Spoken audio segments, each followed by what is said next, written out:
নিয়মিতকরণের দাবিতে সরব ত্রিপুরা অনিয়মিত কর্মচারী মঞ্চ। সংশ্লিষ্ট সংগঠনের স্বাস্থ্য বিভাগীয় ইউনিটের প্রথম রাজ্য সম্মিলিত সম্মেলন অনুষ্ঠিত। সম্মেলনে অনাদায়ে বৃহত্তর আন্দোলনের বার্তা।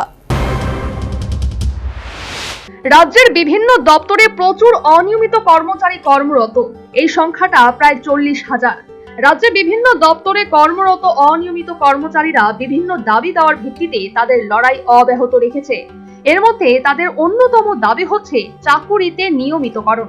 অনিয়মিত কর্মচারীরা তাদের দাবি আদায়ের আন্দোলনকে বেগবান করার লক্ষ্যে 2024-এর ডিসেম্বর মাসে ত্রিপুরা অনিয়মিত কর্মচারী মঞ্চ নামক সংগঠনের আত্মপ্রকাশ ঘটায়। ইতিমধ্যে সংশ্লিষ্ট সংগঠনের ব্যানারে চাকরিতে নিয়মিতকরণ সহ 7 দফা দাবিতে সচিবালয় অভিযান সংঘটিত হয়েছে। এবার ত্রিপুরার অনিয়মিত কর্মচারী মঞ্চ সংগঠন শক্তপোক্ত করার দিকে নজর দিয়েছে। আর ওই অঙ্গ হিসেবে রবিবার ত্রিপুরা অনিয়মিত কর্মচারী মঞ্চের স্বাস্থ্য বিভাগীয় ইউনিটের প্রথম রাজ্য সম্মেলন অনুষ্ঠিত হয়।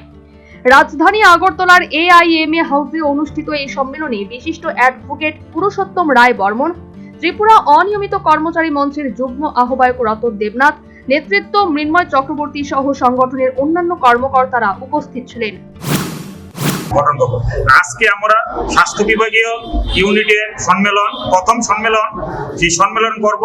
সম্মেলন করার পর একটা কমিটি গঠন করা হবে। আগামী 24 তারিখ আমাদের এআরডি ডিপার্টমেন্ট রয়েছেন, পিডব্লিউডি ডিপার্টমেন্ট রয়েছেন এবং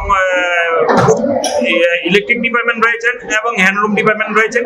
সেই সকল ডিপার্টমেন্টের অনিয়মিত কর্মচারীদের রাজ্যভিত্তিক কমিটি গঠন করা হবে। আগামী সেপ্টেম্বর মাসের 7 তারিখ রাজ্যের পাম্প অপারেটর যারা রয়েছেন তাদেরও রাজ্যভিত্তিক একটা সম্মেলন হবে, সেখানে কমিটি তৈরি করা হবে। তো আজকে আমাদের কমিটি এরপরে আমরা আমাদের যে দাবি দাওয়াগুলি আছে সেই দাবি দাওয়াগুলি নিয়ে এসে আমরা বিশ্লেষণ করব। করার পরে আমরা যে গত 4 তারিখ যে রাজ্য সরকারের নিকট আমরা মহাকরণ অভিযানের মাধ্যমে যে ডেপুটেশন প্রদান করেছি, 7 দফা দাবি নিয়ে আমরা ডেপুটেশন প্রদান করেছি, সেই বিষয়গুলি আমরা পুঙ্খানুপুঙ্খভাবে বিচার বিশ্লেষণ করবো। রাজ্য সরকারের সাথে আলোচনার ভিত্তিতে আমরা জানবো যে আমাদের যে দাবিগুলি ছিল সেই দাবিগুলির বিষয়ে সরকারের কি চিন্তা ভাবনা। এদিন বিশিষ্ট আইনজীবী পুরুষোত্তম রায় বর্মন বলেন, রাজ্যের প্রায় 40,000 অনিয়মিত কর্মচারী কর্মরত রয়েছেন। তাদের দাবি দেওয়ার ভিত্তিতে ইতিমধ্যেই সংশ্লিষ্ট সংগঠনের আহ্বানে সচিবালয় অভিযান সংঘটিত হয়েছে। সেই সাথে তিনি বলেন, মুখ্যমন্ত্রীর আশ্বাসে সংগঠনের বিশ্বাস রয়েছে। একই সাথে তিনি ত্রিপুরা ও নিয়মিত কর্মচারী মঞ্চের দাবি অনাদায়ে সাপেক্ষ দুর্গাপূজার পর বৃহত্তর আন্দোলনের ইঙ্গিত দেন। দেখে অনিয়মিত কর্মচারী বন্ধুরা আশায় বুক বেঁধেছিলেন, কিন্তু আশা তো পূরণ হয়নি। তাই আমরা 4 তারিখ মিছিল করলাম। মুখ্যসচিব আন্তরিকভাবে বললেন আমাদের দাবি দেওয়াগুলো তিনি ইতিবাচক দৃষ্টিকোণ থেকে বিবেচনা করবেন। আমরা মুখ্যসচিব আশ্বাসে বিশ্বাস করে অপেক্ষা করছি যে আমরা এই পুজো অব্দি অপেক্ষা করবো।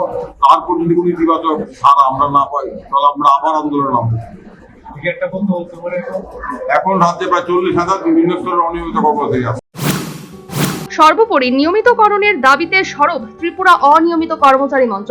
সংশ্লিষ্ট সংগঠনের স্বাস্থ্য বিভাগীয় ইউনিটের প্রথম রাজ্য সম্মেলন অনুষ্ঠিত। সম্মেলনে দাবি অনাদায়ে বৃহত্তর আন্দোলনের বার্তা। Bureau report, news vanguard.